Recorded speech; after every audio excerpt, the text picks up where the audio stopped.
আসসালামু আলাইকুম, স্বাগত জানাচ্ছি আরটিভির সকালের সংবাদে। আপনাদের সঙ্গে আছি আমি অন্তরা সরকার। কঠোর মূল্যায়ন নাকি শিক্ষার্থীদের গাফিলতি? এসএসসি ও সমমানের ফল প্রকাশের পর পাশের হার কমায় এই নিয়ে চলছে চুলচেরা বিশ্লেষণ। উত্তরপত্রের সঠিক মূল্যায়নে শিক্ষকদের উপর ছিল বোর্ডের কঠোর নির্দেশনা, তবে রেজাল্টে ভয়াবহ বিপর্যয় হয়নি বলছে শিক্ষা বোর্ড। গণিত আর ইংরেজিতে ফেলের সংখ্যা বাড়ার পেছনের কারণ খতিয়ে দেখা হবে বলছে জানান ঢাকা বোর্ডের চেয়ারম্যান অধ্যাপক সৈয়দ আখতারুজ্জামান। তবে এজন্য দেশের সার্বিক শিক্ষা ব্যবস্থার দুরবস্থাকে দায়ী করছেন বিশেষজ্ঞরা। বিস্তারিত সাদিয়া কানিজের রিপোর্ট। ২০০৭ সালের পর এবার সবচেয়ে খারাপ ফলাফল হয়েছে এসএসসি ও সমমান পরীক্ষায়। এবার পাস ৬২.25%, ফেল করেছে প্রায় ৭ লাখ শিক্ষার্থী। জিপিএ 5ও কমেছে ২৩,০০০-এর বেশি। পতিত আওয়ামী লীগ সরকারের আমলে পাস ও জিপিএ 5-এর সংখ্যা ক্রমান্বয়ে বাড়লেও এখনকার চিত্র ঠিক উল্টো। এমন ফলাফল নিয়ে শিক্ষক, শিক্ষার্থী আর অভিভাবক মহলে বইছে আলোচনার ঝড়। মূল্যায়নকারী শিক্ষকরা বলছেন শিক্ষার্থীরা খাতায় যা লিখেছে তার উপরই মূল্যায়ন হয়েছে। আগে যে একটা ট্রেন্ড ছিল তাকে পাশের হার বাড়াতে হবে বা বেশি ওভার মার্কিং করা বা অতি মূল্যায়ন, এই বিষয়গুলো এখন টোটালি অফ করে দেওয়া হয়েছে। শিক্ষার্থীর খাতাটাকে প্রপারলি জাজমেন্ট করতে হবে। আসলে মোবাইলে আসক্তি এটা আমরা প্রতিনিয়ত ফেস করছি, কারণ তারা এত বিনোদনে ঢুকে যাচ্ছে যে তারা আসলে মনে করছে যে এটা চেয়ে ওটা ভালো লাগছে তাদের। মানে এটা একটা ডিভাইস এডিটের থেকে তাদের বের করে আনতে হবে। খাতা মূল্যায়ন যথাযথ হয়েছে, যে যেমন করেছে সেভাবেই তাদের রেজাল্ট হয়েছে। এটাই আসলে মেইন কথা, এটাই চূড়ান্ত ডিসিশন। আসলে আমাদের রেজাল্ট ভালো করার যে প্রক্রিয়া, তাদের পরিচর্যা, এই সমস্ত বিষয়গুলো বছরের শুরু থেকেই আমাদের চলে থাকে এবং বছর শেষ পর্যন্ত পরীক্ষা পর্যন্ত তাদেরকে এই পরিচর্যার মধ্যেই রাখা হয়। শিক্ষা বোর্ডের দাবি, কৃত্রিমভাবে পাশের হার বাড়ানোর কোনো সুযোগ রাখা হয়নি এবার। প্রকৃত শিক্ষার মান যাচাই করতেই অনুসরণ করা হয়েছে নির্ধারিত নীতিমালা। যাদের প্রস্তুতি ভালো ছিল তারা ভালোই পরীক্ষা দিয়েছে। যারা এক্সামিনার খাতা দেখেছে তাদেরকে আমরা দিক নির্দেশনা দিয়েছি যে একটা শিক্ষার্থীর 10 বছরের অর্জন আপনার সামনে 3 ঘন্টায় তুলে দিয়েছে। আপনি যদি তার উপর কোনো কারণে ইনজাস্টিস করেন তাহলে তার এই ক্ষতি পুষিয়ে নেওয়ার আর কোনো অল্টারনেটিভ থাকবে না। শিক্ষার্থীদের মনোযোগের ঘাটতি আর অনুপস্থিতিকেও দায়ী করলেন ঢাকা শিক্ষা বোর্ডের চেয়ারম্যান। শিক্ষকদের দায় আছে কিনা সে বিষয়েও খতিয়ে দেখার কথাও জানান তিনি। যে টিচারদের যে অবস্থা এবং প্রশিক্ষণ, আমাদের সিলেবাস এবং প্রশ্নের ধরন সব মিলিয়ে এখানে একটা অসঙ্গতি কিছুটা এখনো রয়ে গেছে। এই অসঙ্গতিগুলি দূর করলে বিশেষ করে টিচাররা, প্রত্যেকটা টিচার যদি ট্রেনিংয়ের আওতায় আনা যায় এবং সেই ট্রেনিং বাস্তবে কাজে লাগিয়ে যদি টিচিং লার্নিং সম্পন্ন করে, দেন আমাদের এই ক্রাইসিসটা কাভার করা খুব সহজ হয়ে যাবে। শিক্ষাবিদরা বলছেন দেশের শিক্ষা ব্যবস্থার বর্তমান চিত্রই ফুটে উঠেছে এই ফলাফলে। আমরা ওই যে প্রতি বছর মূল্যায়নের আগে, প্রশ্ন করার আগে কিছু গাইডলাইন তৈরি করি, সেই অনুযায়ী প্রশ্ন করি, মূল্যায়নও করি। এটা হওয়া উচিত দীর্ঘমেয়াদী, এটা হওয়া উচিত কারিকুলামের সাথে অ্যালাইন্ড, এটা হওয়া উচিত শিক্ষা নীতির সাথে অ্যালাইন্ড। তো আমাদের ওই যে পিছনে যে ঘাটতিগুলো রয়ে গিয়েছে, এর ইম্প্যাক্টটা পড়ছে হলো পরীক্ষায় শিক্ষার্থীদের। তাই শিক্ষা ব্যবস্থাকে ঢেলে সাজানোর পরামর্শও তাদের। সাদিয়া কানিজ, আরটিভি, ঢাকা।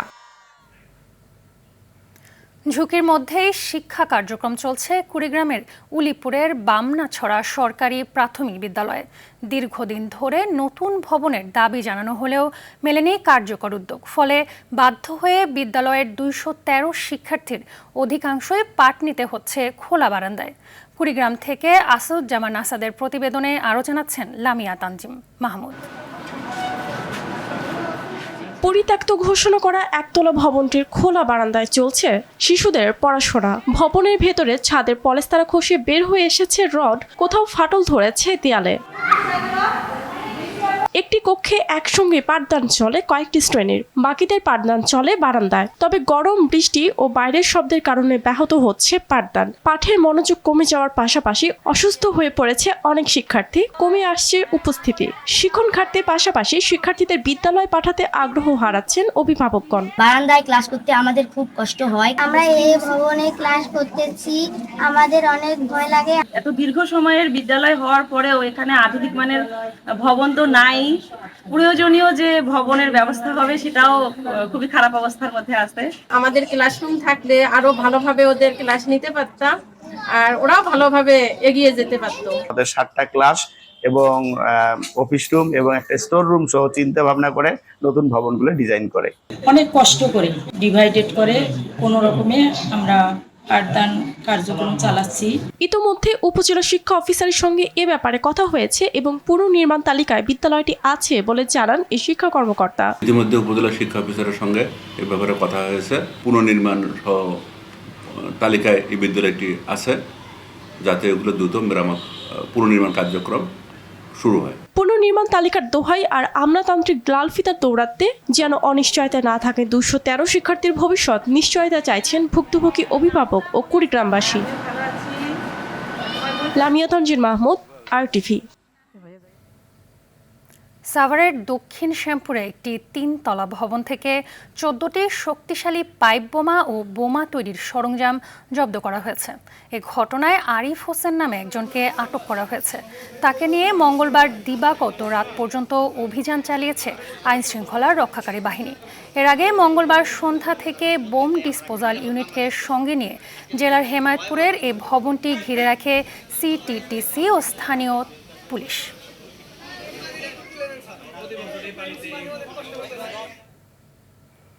শিল্প কারখানার বর্জ্যের প্রভাব পড়েছে ময়মনসিংহের ভালুকার বিভিন্ন স্থানে। বর্জ্যের পরিমাণ বাড়লেও বাড়েনি স্থানীয় বর্জ্য ব্যবস্থাপনার সক্ষমতা। এর ফলে দেশের অন্যতম ব্যস্ত অর্থনৈতিক করিডর ঢাকা ময়মনসিংহ মহাসড়কের পাশ এখন রূপ নিয়েছে ময়লার ভাগাড়ে। অপরিকল্পিত বর্জ্য ব্যবস্থাপনার কারণে চরম জনদুর্ভোগের সৃষ্টি হয়েছে এই জনপদে। ময়মনসিংহের ভালুকা থেকে মোহাম্মদ আল আমিনের তথ্যচিত্রে জানাচ্ছেন লিওন আজাদ। এটি কোনো প্রত্যন্ত অঞ্চলের ময়লার ভাগার নয়, ব্যস্ততম ঢাকা ময়মনসিংহ মহাসড়ক সংলগ্ন ভালুকার বিভিন্ন হাটবাজার এলাকার চিত্র। বিশেষ করে পৌর শহর স্কয়ার মাস্টার বাড়ি ও সিস্টোর বাজারের এই পরিস্থিতি আরও ভয়ঙ্কর রূপ নিয়েছে। বাজারগুলোর অপরিকল্পিত ও পচা দুর্গন্ধযুক্ত বর্জ্য সরাসরি ফেলা হচ্ছে রাস্তার পাশে। এর ফলে প্লাস্টিক, পলিথিন আর কঠিন বজ্র মিশ্রিত কাদার আস্তরণে সম্পূর্ণ অবরুদ্ধ হয়ে পড়েছে পানি নিষ্কাশনী ড্রেনগুলো। সামান্য বৃষ্টিতেই নোংরা পানি উপচে পড়ছে মূল সড়কে, যার ফলে পথচারী ও যাত্রীদের যাতায়াতে চরম ভোগান্তি পোহাতে হচ্ছে। স্থানীয় যে দোকানদার আছে তাদের যত্রতত্র ময়লা ফেলার কারণে এই ড্রেনেজ ব্যবস্থাটা বন্ধ হয়ে গেছে। স্কুলগামী, কলেজগামী, হাটে বাজারে চলাচলরত যারা রয়েছে তাদের অনেক সমস্যা হচ্ছে এবং এই ময়লা পানি থেকে এখানে মশার জন্ম হচ্ছে। পানি কমে গেলে এসব বর্জ্য অপসারণের উদ্যোগ নেওয়া হবে বলে জানান ভালুকা সড়ক উপবিভাগের উপসহকারী প্রকৌশলী। পানি যখন ঘুরতো না, ওই ময়লা মানে সব বেরা চলে যেত। সমস্যা ড্রেনের আউটপুট নাই, আর ড্রেনের যে আউটলেটটা থাকলে ড্রেনের পানি যে ঘুরবে সেই জায়গায় তো নাই, যার ফলে সমস্যা তৈরি হচ্ছে। আমি একটু পানি শুকাক আমি করে দেবো। স্থানীয়দের মতে আধুনিক ও টেকসই পরিকল্পনা গ্রহণ করে দ্রুত বর্জ্য অপসারণের উদ্যোগ নেওয়া না হলে এই শিল্প কারখানার পরিবেশ ও জনস্বাস্থ্য আরও বিপর্যয়ের মুখে পড়বে। লিওন আজাদ, RTV। উদ্বোধনের 3 বছরেও সংযোগ সড়ক নির্মাণ হয়নি গাজীপুরের শ্রীপুরে ধাত্রী নদীর উপর নির্মিত সেতুর। এতে সেতুটি ব্যবহার করতে না পারায় ক্ষোভ বিরাজ করছে ভোগান্তির শিকার মানুষের মাঝে। যদিও সংযোগ সড়কের কাজ শেষ করে সেতুটি চলাচলের উপযোগী করার কথা জানান জেলা প্রশাসক। গাজীপুরের শ্রীপুর সংবাদদাতার তথ্যচিত্রে জানাচ্ছেন নাদিরা সুলতানা। 2021 সালে 18 কোটি 96 লাখ টাকা ব্যয়ে গাজীপুরের শ্রীপুরের ধাত্রী নদীর উপর 98 মিটার দীর্ঘ সেতু নির্মাণ করে সড়ক ও জনপথ বিভাগ। সেতুটি উদ্বোধনের পাশাপাশি সংযোগ সড়ক নির্মাণের জন্য উত্তর পাশে জমি অধিগ্রহণ ও করা হয়, কিন্তু 3 বছরেও নির্মাণ হয়নি সংযোগ সড়ক। তাই বালুর বস্তা ফেলে হেঁটে চলাচলের ব্যবস্থা করেছেন স্থানীয়রা। বর্তমানে সেতুটিতে হাট বসার পাশাপাশি গাড়ি ধোয়া মোছার কাজ করা হয়। এতে দুর্ভোগ চরমে উঠেছে এলাকাবাসীর। কোটি কোটি টাকা খরচ করে সরকার ব্রিজ করছে, মানুষ না চলাচল করতে লাভ হইল কি? এইবারের মাথাটা বলছে না, এটা কইরা দিলে পাবলিকের লাগিয়া ভালো হইব। ব্রিজটা বানাইছে অনেকদিন আগে, এটা পয়সা রয়েছে কাজের কোনো কাজের না, মানুষ দিন আগে তারে সমস্যা হয়। সরকারের যে রাস্তাটা করে দিত তাইলে সুবিধা হইতো, আঙ্গুর যাওয়া আসা যাওয়া কষ্ট হয়। প্রক্রিয়া শেষ না হয় জমির স্বল্পতার কারণে ব্রিজের একপাশের অ্যাপ্রোচের নির্মাণ কাজ তখন করা সম্ভব হয়নি। এ বিষয়ে সড়ক ও জনপদ প্রকৌশলীর বক্তব্য নেওয়া সম্ভব না হলেও দ্রুত সংযোগ সড়কের কাজ শেষ করার আশ্বাস এই কর্মকর্তার। মানুষ কেন এখনো পর্যন্ত উপকার পাচ্ছে না, উপকার না পাওয়ার পেছনে কারা দায়ী, কেন পড়ে আছে, যতটুকু অবশিষ্ট কাজ আছে এটা যত কম সময়ের ভিতর করা যায় করে মানুষের কল্যাণের জন্য ব্যবহার করার জন্য এটাকে যে কোনোভাবে কাজ করতে হবে। যোগাযোগ অবহেলিত ময়মনসিংহের গফরগাঁও সহ আশপাশের এলাকার সাথে রাজধানীর সহজ যোগাযোগের সংযোগ সড়ক তৈরি করে সেতুটি যান চলাচলের উন্মুক্ত করার দাবি স্থানীয়দের। নাদিরা সুলতানা, RTV। বগুড়ার শেরপুরে সড়ক ও ড্রেন সংস্কার কাজের ধীর গতিতে চরম বিপাকে পড়েছেন পৌরবাসী। 17 কোটি টাকার প্রকল্পটির কাজ 4 মাস ধরে বন্ধ। সড়ক খনন করে ফেলে রাখায় তৈরি হয়েছে অসংখ্য গর্ত। এতে বর্ষা মৌসুম আসতেই বেড়েছে দুর্ঘটনা। ড্রেনের পাশের বাড়িগুলোর প্রবেশপথ বন্ধ হওয়ার দুর্ভোগ পোহাচ্ছেন বাসিন্দারা। বগুড়ার শেরপুর থেকে জিন্না খানের পাঠানো তথ্যচিত্রে আরও জানাচ্ছেন সুলাইমান কবির।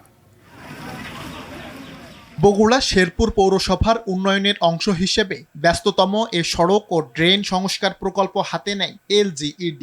17 কোটি 24 লাখ টাকার প্রকল্পের কাজ পায় ঠিকাদারি প্রতিষ্ঠান MA engineer and Mizanur Alam JV। নির্ধারিত সময়ে প্রকল্প শুরু হলেও 5% অগ্রগতি না হতেই কাজ বন্ধ করে দেয় ঠিকাদার। এরপর 4 মাস অতিবাহিত হলেও আজও শুরু হয়নি সংস্কার কাজ।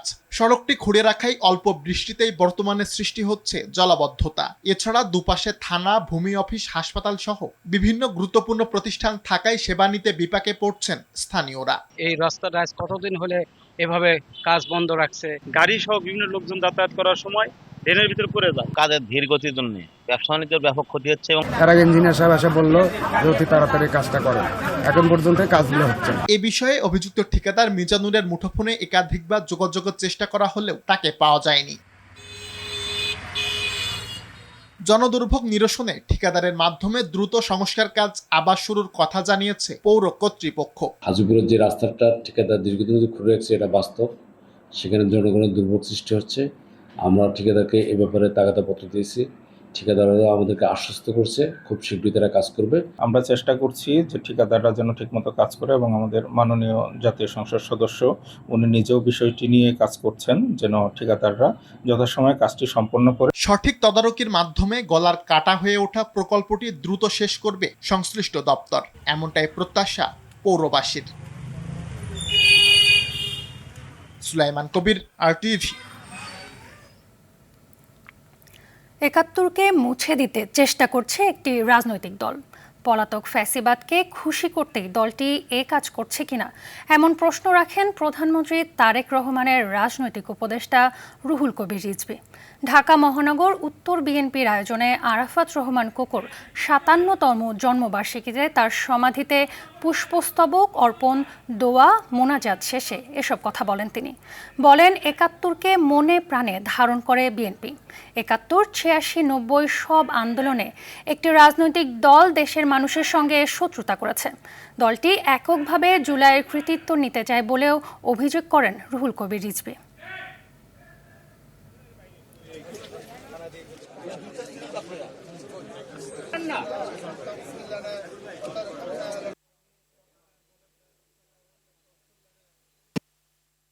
একাত্তরকে ছোট করার জন্য, একাত্তরকে ইতিহাস থেকে মুছে দেওয়ার জন্য বর্তমানে কোনো রাজনৈতিক দল প্রচেষ্টা চালাচ্ছে এবং এই একাত্তর স্বাধীনতা মুক্তিযুদ্ধের সাথে যে নামটি অবিচ্ছিন্নভাবে জড়িত, শহীদ রাষ্ট্রপতি জিয়াউর রহমান স্বাধীনতার ঘোষক, তাকে মুছে ফেলার একটা খুব গভীর চক্রান্তের প্রচেষ্টা চলছে।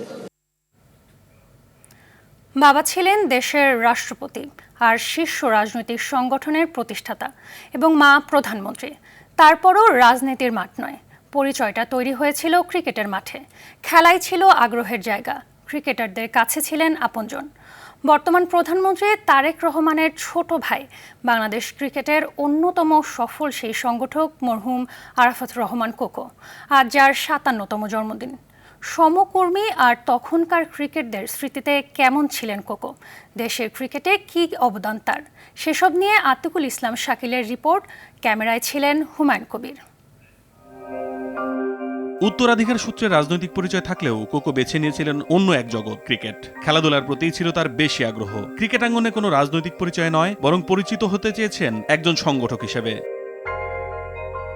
কাছের মানুষের স্মৃতিতে কোকো ক্ষমতার দূরত্বের মানুষ নন, বরং ছিলেন খুবই সহজ, সরল ও ডাউন টু আর্থ একজন মানুষ। সে সময় জাতীয় দলের অধিনায়ক রাজেন সালের কাছে ছিলেন ক্রিকেটারদের বড় ভাইয়ের মতো, আর ক্রিকেটারদের আত্মবিশ্বাস যোগানোতেও কোকো ছিলেন অনন্য। অধিনায়ক হওয়ার আগে রাজেন সালে নিজেই যখন ছিলেন কিছুটা দ্বিধায়, তখন কোকোর কয়েকটি কথাই তাকে দিয়েছিল সাহস। সুমন ভাই ইনজুরিতে পড়েন, তারপরে হঠাৎ করে ঘোষণা আসলো যে আমি ক্যাপ্টেন্সি করব ইংল্যান্ডে গিয়ে। তখন কোকো ভাইয়ের সাথে কথা হয়েছিল যে কোকো ভাই আমি পারবো কিনা, আপনারা যে আমাকে দিচ্ছেন এখন। তখন আমি ভাইস ক্যাপ্টেন ছিলাম, তখন বলতেছি যে পারবে না কেন, অবশ্যই পারবা, এবং তুমি সে ক্যাপেবল দেখে আমরা করেছি, আমরা তোমাকে সর্বোচ্চ সাপোর্ট করব এবং তুমি করে যাও। কোকোর স্বপ্ন ছিল বাংলাদেশের ক্রিকেট গড়ার। মাঠের সংকট, অবকাঠামো আর ঢাকার বাইরে ক্রিকেট ছড়িয়ে দেওয়ার বিষয়েও ছিল তার আগ্রহ। গেম ডেভেলপমেন্ট কমিটির প্রধান হিসেবে কোকোর অন্যতম উদ্যোগ হাই পারফরমেন্স ইউনিট, যেখান থেকে পরবর্তীতে উঠে এসেছে বাংলাদেশের ক্রিকেটের একাধিক তারকা।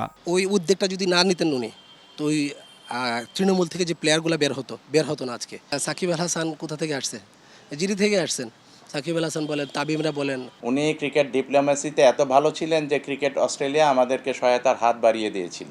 এছাড়া কাজের প্রতি তার নিবেদন ছিল শতভাগ। সে সময় বিসিবিতে তার সাথে কাজ করেছেন বর্তমান পরিচালক রফিকুল ইসলাম বাবু। তার স্মৃতিচারণে উঠে আসে কোকোর ডেডিকেশন লেভেলের কথা। সাউথ আফ্রিকা আর ইন্ডিয়া খুব সম্ভবত, তো ওই খেলায় একটু সমস্যা হয়েছিল, রাত তখন 1:30-2টা বাজে। তো আমি ফোনে জানালাম, উনি এত সিনসিয়ার ছিলেন যে রাত 2টার সময় উনি একা ড্রাইভ করে ঢাকা স্টেডিয়ামে চলে এসেছিল এবং সমস্যার সমাধান করে দিয়েছিল। কিছু মানুষ চলে যান, রেখে যান তাদের কাজের গল্প। কিছু মানুষ থেকে যান মানুষের স্মৃতিতে, তাদের ব্যবহার, ভালোবাসা আর সহজ সরল আচরণে। আরাফাত রহমান কোকোও তেমনই একজন। রাজনীতির আলোয় বড় হওয়া একজন মানুষ হলেও খেলাধুলার প্রতি ছিল বেশি টান, আর তাই মৃত্যুর এক যুগ পরও ক্রিকেটাঙ্গনে তার অবদান নিয়েই বেশি স্মৃতিচারণ করেন তাকে কাছে থেকে দেখা মানুষগুলো। 57তম জন্মদিনে তাই কোকোকে স্মরণ রাজনীতির পরিচয় নয়, ক্রিকেটের মানুষ হিসেবেই। বলেছিল যে আমি এই মাঠগুলিকে এত ভালোবাসি যে আমার সন্তানদেরকে যেভাবে ভালোবাসি মাঠগুলিকেও ঠিক আমি ওইভাবে দেখতে চাই। আতিকুল ইসলাম শাকিল, RTV, ঢাকা।